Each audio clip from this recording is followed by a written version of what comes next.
Talaga ba, Risa Ontiveros? O kahit ikis-kis mo pa yung bilat mo sa kahabaan ng EDSA, wala akong pakialam sa yung putang ina mong hayop ka. Okay, so hi everyone! Kamusta mo kayong lahat? Welcome back ulit sa aking YouTube channel, Nets and Vlog. So eto na nga po guys, uminit ang ulo ni Dean Chase kay Risa Hontiveros. Alam niyo po ba kung bakit? Dahil etong si Risa Hontiveros ay i-report niya or nire-report na po niya sa NBI yung mga nagko-comment na siya daw umano ang isusunod kay Mema Alicia. Oh my God! Siya daw ang isusunod ngayon na ipatumba. Ano po? Kaya naman itong si Maharlika ay hindi po maiwasang tumawa. Nag-post po si Maharlika, no? Ang sabi po niya, isusunod na daw si Virus. Sino naman ang mag-interes sa vako-vako niyang Feslat? Grabe naman to siya. Ay, nako, ayaw ko nga ba sa inyo, ano. So, ito nga po, guys, no. Etong si Mema Alicia ay pinatumba, di ba?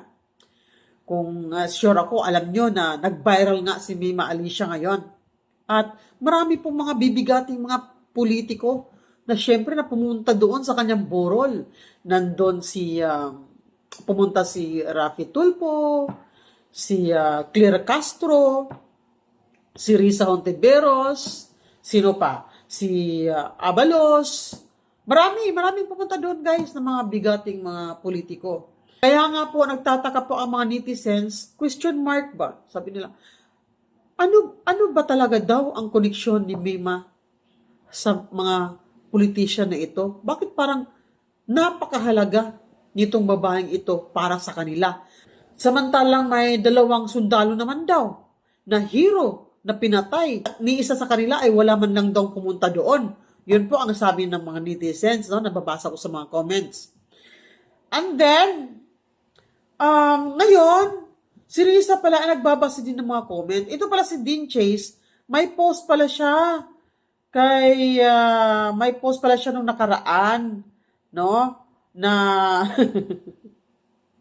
dito yata natamaan itong si Risa Hontiveros, no? Dito siya nagagalit or natatakot sa post ni Dean Chase na minention nga ang kanyang pangalan, no? Nag-post kasi si Dean Chase, shinare kasi niya itong post ni Risa Hontiveros na kung saan nakiramay po siya doon sa burol ni Mema Alicia.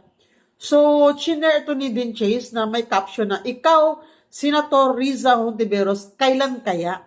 Ayun, dito po umalma si Risa Hontiveros. May death threat daw po siya ngayon ng mga commentors. Isa na daw ito si Dean Chase. Kaya naman, ayun nga, nagtawag nga siya ng NBI, paimbestigahan nga daw niya. Di umano, itong mga ito kasama si Dean Chase. Kaya naman si Dean Chase, galit na galit.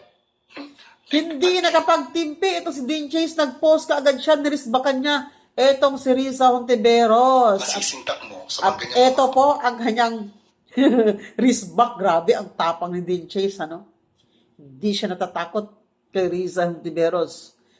Sabi niya, go ahead, kasuhan mo ko. Hindi ako natatakot sa'yo. At may comment pa siya dito, na ang sabi niya, hoy, Risa Hontiveros, Senator Risa Hontiveros, kung madali mong masisindak ang mga Pilipino, sa pakaso-kaso mo, ibahin mo kung hayop ka, bigaon kang animal ka.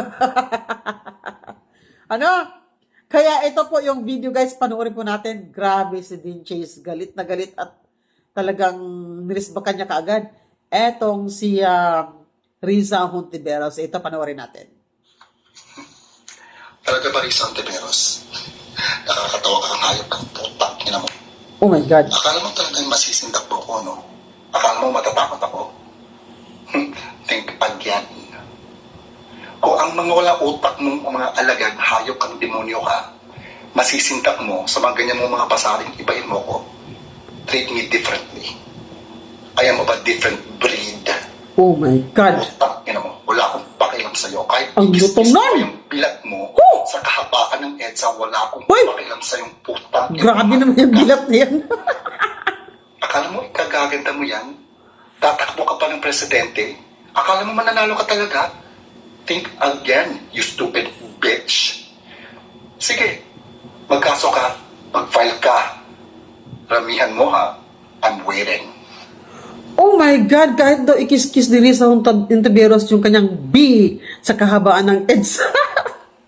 Grabe bunganga ni Dean Chase. Nako po, Dean Chase, ipapa NBI ka na ni Risa Hontiveros, baka mamaya si Matibag pupunta dyan sa Amerika at damputin ka dyan. Diba? Kaya naman sabi nung iba, sabi nila, nagtataka daw sila na etong si Risa Hontiveros, itong mga politiko, na pumunta doon. Lalo na itong si, Lovely Granada, nandoon din, di ba? Yung mga politiko daw na pumunta sa lamay ni Mima Alicia, sila po yung number 1 na galit sa pagmumura kay BP Sara, sa pagbanta daw di umano ni BP Sara kay BBM, Lisa, sino ba yun? Si Kukak? Ano ba yan? Si Lisa, First Lady. Lisa Araneta Marcos. At kay Tamba daw. Di ba galit na galit sila? Dahil pinagbantaan daw yung tatlo ni BP Sara. Pero bilib naman daw sila kay Mima Alicia. Samantalang si Mima Alicia, grabe din makapagmura yun. Binabalahura ang mga Duterte, binabastos. At buhay pa nga. Etong si Tatay Digong ay gusto na nilang ilagay sa kahon at bring him bone daw. So, malala pa nga yung ginawa ni Mima Alicia sa mga Duterte. Di ba ayaw na ng ganun? Yung nagmumura, magbabanta. Pero bakit parang love na love nila si Mima Alicia? O di ba? So, nag-speech nga pala yung nanay ni Mima Alicia. No? Nagpasalamat po ito kay PBBM.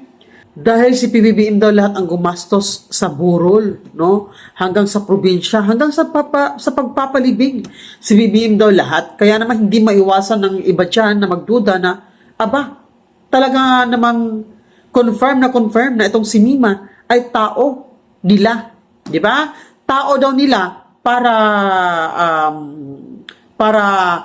tumahol. Para daw banatan ang mga Duterte, para murahin, no? Bastusin at balahurain, yun po ang sabi nila. Kaya, very obvious daw na tao nga daw talaga ni BBM, itong si Mima Alicia at pati yung mga ibang mga vloggers na nandoon. Sila daw po yung trolls na bayaran. Yun po ang sabi ng mga commenters. Yun nga po, no? May vlog din si Jay Guevara na kilala doon niya, si Boss B, no? At inalok din daw siya noon, 70,000 a month with kotse daw. At kung maganda ang performance, mas bibigyan pa daw ng mas malaking offer, no? Sabi nga nung iba, sabi nila, ang ganda pala magiging vlogger ng administrasyon ngayon, Kasi, tatahol ka lang, babanatan mo lang yung mga Duterte, babastusin mo lang, babalahurain mo lang, magkakaroon ka ng malaking benefits, libre burol, libre libing, di ba? May sahod ka pa, buwan-buwan, may libreng kotse, house and lot. Eto daw si Mima Alicia, napakalaki daw ng house and lot nito doon sa Leyte. May napanood nga akong video na taga doon, no? Alam na alam po niya yung buhay ni Mima Alicia doon. Nagtataka siya, ilang buwan lang daw, nagkaroon na daw agad si Mima Alicia ng mansyon. Kaya hindi mo talaga maiwasan na magduda ka na totoo nga talaga daw etong mga ito na bayaran. At yun nga, sabi nila, baka totoong bayaran kasi yung iba biglang yumaman biglang nagkaroon ng kotse, samantalang ang hirap-hirap ng buhay nila, tapos ngayon biglang bloom, biglang yumaman, no? Kaya nakakapagtaka, yun po ang sabi nila. So ito na nga po guys, no, si Dean Chase ay hindi na nakapagtimpi, talagang galit na galit siya kay Risa Hontiveros at hindi daw siya natatakot. So yun nga po guys, no, ano po ang masasabi niyo sa video ito? Comment down below lang po. Salamat.